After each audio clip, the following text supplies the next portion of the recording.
ternyata dilihat juga dari hati. Sehingga kalau kita benar-benar pengen menjadi orang soleh itu, yang harus kita concern dulu, fokus tuh adalah gimana kita mensolehkan hati kita. Dan kalau kita mau jadi orang bahagia pun, ternyata bahagia itu sederhana. Bahagia itu ada di sini. Bahagia itu bukan di luar, tetapi ada di dalam hati kita. Kalau hati kita bahagia, kita berada dimanapun kita tetap bisa bahagia. Siapa yang bisa kayak gitu? Ibnu Taimiyah. Kata Ibnu Taimiyah, surga saya itu di sini. Surga saya itu bukan di pantai, bukan di gunung, bukan di mall, bukan dimanapun, bukan di kafe. Surga saya itu fi qalbi jannati huna, kata Ibnu Taimiyah. Surga saya itu di sini, di dalam hati saya. Sehingga ketika beliau di penjara, beliau tetap bahagia. Beliau dibiarkan kelaparan, beliau tetap bahagia. Beliau diancam mau dibunuh, beliau tetap bahagia. Nggak ada cara membuat beliau sengsara kecuali menyengsarakan hatinya. Sementara hati beliau itu sudah bahagia dengan merasa dekat kepada Allah. Dan Allah itu bersama kalian dimanapun kalian berada. Coba gimana caranya memutuskan kebahagiaan orang kayak gini? Susah kan? Dia udah jatuh cinta sama Allah. Dan Allah bilang, wa huwa ma'akum aynama kuntum.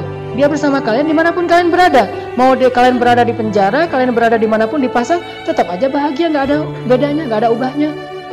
Makanya coba belajar jannati huna.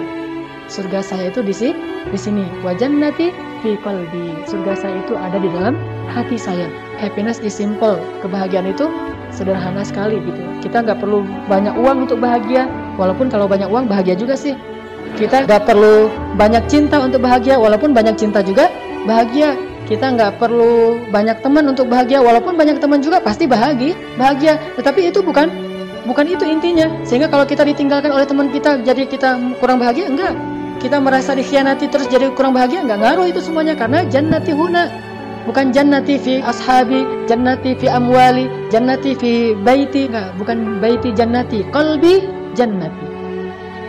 Hatiku surgaku, bukan rumahku surgaku. Kalau rumahku surgaku, berarti rumahnya harus gede gitu.